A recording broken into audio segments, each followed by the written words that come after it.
이건 사기입니다. 물로 배터리를 만든다고요? 회의실을 가득 채운 긴장감 속에서 한 노교수가 소리쳤습니다. 하지만 3시간 후 소리쳤던 그 노교수가 눈물을 흘리며 말했어요. 제 평생 연구가 부끄럽습니다. 한국이 세상을 바꿨네요. 평생 유럽과 미국 기술만이 최고라고 믿어왔던 한 과학자가 한국에서 단 하루 만에 완전히 달라졌어요. 물과 전기를 절대 함께 사용할 수 없다고 주장하던 그가 이제는 한국 기술의 전도사가 되었습니다. 도대체 무슨 일이 벌어진 걸까요? 지금 사연 시작하겠습니다. 여기서 잠깐 구독 버튼 눌러주는 센스. 안녕하세요. 저는 로버트 앤더슨입니다. 올해 65, MIT에서 35년간 전기화학을 연구해온 교수죠. 솔직히 말하면 저는 항상 서구 기술의 우수성을 믿어왔어요. 특히 배터리 분야에서는 테슬라, BMW 같은 서구 기업들이 최고라고 생각했거든요. 그런데 지난 화요일 오후 제 연구실로 한 통의 전화가 걸려왔습니다. 앤더슨 교수님, 에너지부 스미스입니다. 한국에서 혁명적인 배터리 기술이 나왔다는 보고가 들어왔어요. 저는 펜을 놓고 의자에 기댔어요. 한국이라니. 제가 알기로는 한국은 주로 스마트폰이나 자동차를 잘 만드는 나라 아니었나요? 어떤 기술인가요? 물을 전해질로 사용하는 배터리래요. 저는 즉시 코웃음을 쳤어요. 말도 안 되는 소리군요. 물과 전기가 만나면 전기분해가 일어나면서 수소가스가 발생해요. 폭발 위험이 있다고요? 하지만 검증단을 보내야 합니다. 교수님이 가주셔야 해요. 에너지부의 요청을 거절할 수는 없었죠. 저는 마지못해 한국행을 결정했습니다. 집에 돌아와서 아내 메리에게 말했어요. 여보, 한국에 출장을 가야겠어. 또 출장이야? 은퇴도 얼마 안 남았는데? 이번이 마지막 일 거야. 한국 애들이 무슨 헛소리를 하는지 확인하고 와야 해. 하지만 마음 한편으로는 불안했어요. 정말 한국에서 뭔가 특별한 걸 만들어낸 걸까요? 출국 전날 밤 받은 자료를 살펴봤어요. 아쿠아셀이라는 이름의 물 기반 배터리 기술이었습니다. 개발팀 사진을 보니 모두 젊더군요. 특히 김소영이라는 32세 여성 연구원이 프로젝트를 총괄하고 있었어요. 제 딸뻘 나이인데 무슨 혁신을 했다는 건지 의문이었죠. 사진 속 그들의 자신감 넘치는 표정이 오히려 거슬렸습니다. 저 나이에 뭘 안다고 저렇게 당당한 거지? 35년간 배터리를 연구해온 제가 모르는 걸 저들이 안다는 건가요? 물리학 법칙을 무시한 주장이라고 생각했어요. 공항으로 가는 길에도 계속 의심스러웠습니다. 물 기반 배터리라니. 이건 상식적으로 불가능한 일이었거든요. 인천공항에 도착했을 때 한국과학기술연구원에서 나온 직원이 기다리고 있었어요. 앤더슨 교수님이시죠? 안녕하세요, 박민호입니다. 반갑습니다. 공항에서 나오자마자 한국의 습한 공기가 얼굴을 감쌌어요. 하지만 생각보다 현대적인 도시 풍경이 눈에 들어왔습니다. 고속도로를 달리며 서울 시내로 향했어요. 내일 오전에 기술 설명회가 있습니다. 김소영 박사가 직접 브리핑할 예정이에요. 김소영. 자료에서 봤던 그 젊은 여성 연구자 말이군요. 32세의 연구 책임자라니. 미국에서는 그 나이면 아직 포스닥 과정일 텐데요. 한국에서는 실력만 있으면 나이는 상관없어요. 호텔에 체크인을 마치고 방에 들어가서 창밖을 내다봤어요. 한강이 저녁 햇살에 반짝이고 있었습니다. 서울이 생각보다 아름다운 도시라는 걸 처음 깨달았어요. 자료를 다시 펼쳐서 김소영 박사의 프로필을 자세히 읽어봤습니다. 서울대 화학공학과를 수석으로 졸업하고 MIT에서 박사학위를 받았더군요. MIT 출신이네요. 논문 목록을 보니 전해질 관련 연구가 상당히 많았어요. 그래도 물 기반 배터리는 차원이 다른 문제인데 말이죠. 다음 날 아침 일찍 연구소로 향했습니다. 한국과학기술연구원은 정말 규모가 컸어요. 건물도 초현대적이고 시설도 미국 MIT 못지않게 잘 갖춰져 있었습니다. 회의실에 들어서자 여러 명의 연구자들이 앉아 있었어요. 그 중에서도 단연 눈에 띄는 사람이 있었습니다. 김소영 박사였어요. 작은 키에 단정한 모습이었지만 눈빛만큼은 매우 예리했습니다. 그리고 놀랍도록 자신감이 넘쳤어요. 안녕하세요, 앤더슨 교수님. 김소영입니다. 반갑습니다, 김 박사님. 악수를 나누며 저는 속으로 생각했어요. 이 젊은 여성이 정말 물로 배터리를 만들었다는 건가? 브리핑이 시작되었어요. 김소영 박사가 스크린 앞에 섰습니다. 아쿠아셀 배터리의 핵심은 특수 수계 전해질입니다. 기존 리튬 배터리와 달리 물을 주성분으로 하되 독자 개발한 나노 코팅 기술로 안전성을 확보했어요. 저는 바로 손을 들었어요. 잠깐만요. 물은 1.23V에서 전기 분해가 시작됩니다. 어떻게 안정성을 보장하나요? 좋은 지적이에요. 저희는 그래핀 옥사이드 기반의 특수 첨가제를 개발했습니다. 이를 통해 물의 전기화학적 안정성 범위를 3.2V까지 확장시켰어요. 첨가제로 물의 근본적 한계를 극복했다고요? 믿기 어려웠습니다. 프레젠테이션이 계속되었어요. 충전 속도는 3분, 에너지 밀도는 리튬 배터리의 95% 수준이라고 했습니다. 게다가 화재 위험이 전혀 없다고 주장했어요. 저는 점점 의심스러워졌습니다. 너무 완벽해 보였거든요. 과학에는 완벽한 해답이란 존재하지 않아요. 실제 성능 데이터를 볼 수 있을까요? 김소영 박사가 태블릿을 건네주었어요. 하지만 제가 보기에는 뭔가 부족했습니다. 장기 신뢰성 데이터가 없었거든요. 이 데이터로는 상용화 가능성을 판단하기 어렵군요. 회의실 분위기가 갑자기 차가워졌어요. 김소영 박사의 표정이 굳어졌습니다. 그렇다면 직접 보시겠어요? 지금 당장 실험실에서 테스트할 수 있습니다. 저는 의자에서 일어났어요. 더 이상 시간을 낭비하고 싶지 않았거든요. 필요 없습니다. 물리학 법칙은 바뀌지 않아요. 김소영 박사가 뒤에서 소리쳤어요. 편견으로 판단하시는 건 과학자답지 않습니다. 저는 돌아보지 않고 회의실을 나왔어요. 복도를 걸으며 화가 치밀어 올랐습니다.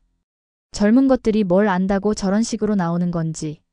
그날 저녁 호텔에서 중간 보고서를 작성했어요. 한국의 아쿠아셀 기술은 과장된 면이 많으며 실용성에 의문이 있다고 썼습니다. 하지만 마음 한편으론 찜찜함이 남아 있었어요. 정말 제가 맞는 걸까요? 그날 밤 늦게 전화가 왔어요. 한국과학기술연구원에서 온 전화였습니다. 교수님, 내일 삼성 SDI 기흥 공장 견학이 예정되어 있습니다. 참석해 주시겠어요? 무슨 견학인가요? 한국 배터리 산업의 현주소를 보여드리고 싶어서요. 세계 1위 기술력을 직접 확인하실 수 있을 거예요. 저는 잠시 망설였어요. 오늘 일이 있었지만 거절할 이유도 없었습니다. 알겠습니다. 다음 날 아침 경기도 기흥으로 향했어요. 삼성 SDI 공장은 정말 어마어마한 규모였습니다. 한국이 이 정도 인프라를 갖추고 있을 줄 몰랐어요. 공장 내부에 들어가니 완전 자동화된 생산 라인이 펼쳐져 있었어요. 로봇들이 정확하고 빠르게 배터리를 조립하고 있었습니다. 한국의 배터리 기술이 이 정도인 줄 몰랐네요. 안내를 해주던 직원이 자랑스럽게 말했어요. 저희가 테슬라, BMW, 폭스바겐에 모두 배터리를 공급하고 있어요. 세계 시장 점유율 1위거든요. 정말 놀라웠어요. 한국이 이미 세계 배터리 시장을 주도하고 있었다니. 견학을 마치고 나오는 길에 누군가 제 어깨를 톡 쳤어요. 앤더슨 교수님이시죠? 돌아보니 40대 중반쯤 되어 보이는 남자가 서 있었어요. 안녕하세요. 저는 카이스트 이상훈 교수입니다. MIT에서 교수님 논문을 많이 읽었어요. 반갑습니다, 이 교수님. 실은 제가 김소영 박사의 지도교수였거든요. 아쿠아셀 기술 초기 개발에 참여했었어요. 갑자기 관심이 생겼어요. 정말요? 그럼 그 기술이 진짜인가요? 이상훈 교수가 의미심장한 미소를 지었어요. 교수님, 한 가지 질문 드려도 될까요? 30년 전 리튬 배터리가 처음 나왔을 때 사람들 반응이 어땠나요? 모두들 불가능하다고 했었죠. 리튬은 너무 위험하다고. 맞아요. 하지만 지금은 어떤가요? 세상을 바꿨잖아요. 이상훈 교수의 말이 가슴에 와 닿았어요. 내일 시간 있으시면 특별한 실험을 보여드릴게요. 그럼 이해하실 거예요. 저는 주저했어요. 오늘 김소영 박사와 충돌한 일이 있었거든요. 하지만 MIT 동문의 제안을 거절할 수는 없었습니다. 좋습니다. 그날 밤 호텔에서 계속 생각했어요. 정말 한국에서 뭔가 특별한 걸 만들어낸 걸까요? 다음 날 아침 이상훈 교수와 만나서 카이스트로 향했어요. 대덕 연구단지의 규모에 또 한 번 놀랐습니다. 한국의 연구 인프라가 이 정도일 줄 몰랐어요. 실험실에 도착하니 김소영 박사가 기다리고 있었어요. 어제 일이 있었지만 그녀는 밝게 웃어주었습니다. 교수님, 어제는 죄송했어요. 오늘은 천천히 보여드릴게요. 실험대 위에 여러 개의 아쿠아셀 배터리가 놓여 있었어요. 겉보기엔 평범해 보였지만 뭔가 다른 느낌이 있었습니다. 먼저 안전성 테스트부터 해볼까요? 김소영 박사가 망치로 배터리를 내려쳤어요. 리튬 배터리라면 즉시 화재가 발생할 상황이었죠. 하지만 아무 일도 일어나지 않았습니다. 불꽃도 연기도 없었어요. 이게 어떻게 가능한 거죠? 물 기반이라 근본적으로 화재 위험이 없어요. 두 번째 실험이었어요. 배터리를 물통에 완전히 담갔습니다. 그리고 LED를 연결했어요. 전구가 밝게 켜졌어요. 물속에서도 정상적으로 작동하고 있었습니다. 리튬 배터리로는 절대 불가능한 일이죠. 세 번째 실험은 급속 충전이었어요. 고속 충전기에 연결하자 정말로 3분 만에 80%까지 충전되었습니다. 우리 스마트폰도 이 정도로 빨리 충전되면 좋겠는데요. 김소영 박사가 웃으며 말했어요. 내년부터 양산 예정이에요. 삼성, LG에서 모두 관심을 보이고 있거든요. 마지막 실험이었어요. 배터리에 드릴로 구멍을 뚫었습니다. 여전히 아무 일도 일어나지 않았어요. 저는 실험대에 기대서서 한참 생각했습니다.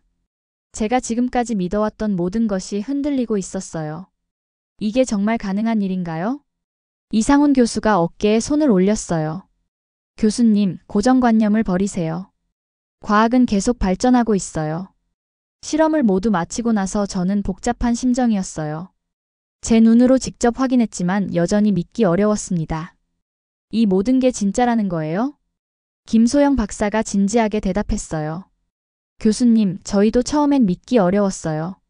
하지만 수백 번의 실험을 거쳐 확신하게 되었어요. 한국이 세계 최초로 안전한 물 배터리를 만들어낸 거예요. 연구소를 나서며 저는 하늘을 올려다봤어요. 오늘 본 실험들이 머릿속에서 계속 맴돌았습니다.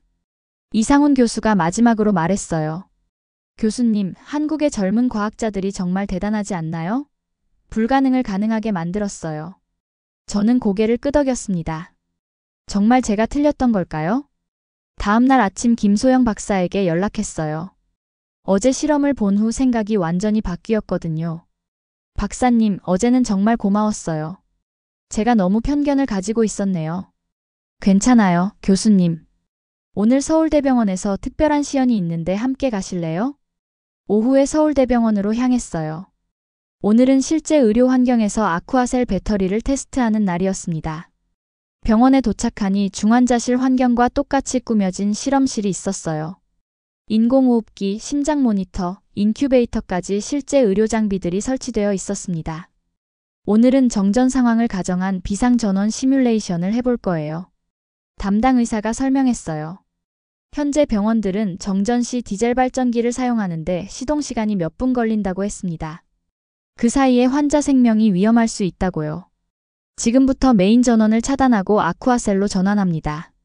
스위치가 내려가는 순간 병원이 어두워졌어요. 하지만 0.1초도 안 되어 아쿠아셀 배터리가 작동했습니다. 모든 의료기기가 끊김없이 계속 작동했어요. 인큐베이터 온도도 36.5도에서 전혀 변동이 없었습니다. 현재 6시간째 작동 중인데 아직 70%가 남아있어요. 옆에 있던 의사가 감탄했어요. 이 정도면 하루 종일도 문제 없겠네요. 정말 환자들에게 희망이 될 것 같아요. 인공호흡기도 완벽하게 작동하고 있었어요. 환자의 생명을 지키는 이 중요한 장비가 멈추지 않는 모습을 보니 가슴이 뭉클해졌습니다. 이건 단순한 기술이 아니었어요. 생명을 구하는 일이었거든요. 교수님, 어떠세요? 김소영 박사가 물어봤어요. 정말 놀랍네요. 한국이 이런 기술을 만들어냈다니. 실험이 끝날 무렵 저는 조용히 눈물을 닦았어요. 35년간 배터리를 연구하면서도 이런 감동은 처음이었습니다. 박사님, 정말 죄송해요. 제가 너무 편견을 가지고 있었네요. 김소영 박사가 따뜻하게 웃었어요. 괜찮아요. 저희도 처음엔 믿기 어려웠으니까요. 중요한 건 결과잖아요. 그날 저녁 호텔에서 저는 완전히 새로운 보고서를 작성했어요. 아쿠아셀 기술의 혁신성과 의료 분야 적용 가능성에 대해 자세히 썼습니다. 며칠 후 미국으로 돌아와서 에너지부에서 긴급회의가 소집되었어요. 제가 제출한 보고서가 큰 파장을 일으켰다고 했습니다. 앤더슨 교수님, 정말 한국 기술이 그렇게 혁신적인가요? 에너지부 장관이 직접 질문했어요. 네, 제가 직접 확인했습니다. 한국의 아쿠아셀 배터리는 게임 체인저예요. 저는 한국에서 촬영한 실험 영상들을 보여주며 설명했어요. 참석자들의 표정이 점점 진지해졌습니다. 며칠 후 에너지부에서 공식 기자회견을 개최한다고 발표했어요. 저는 주요 발표자로 참석하게 되었죠. 기자회견 당일 워싱턴 DC에는 각종 언론사가 몰려들었어요. CNN, NBC, 워싱턴 포스트까지 주요 매체들이 모두 참석했습니다. 제가 연단에 오르자 수백 개의 카메라 플래시가 터졌어요. 여러분, 저는 35년간 배터리를 연구해온 로버트 앤더슨입니다.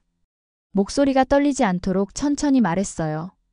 일주일 전만 해도 저는 물 배터리가 불가능하다고 생각했습니다.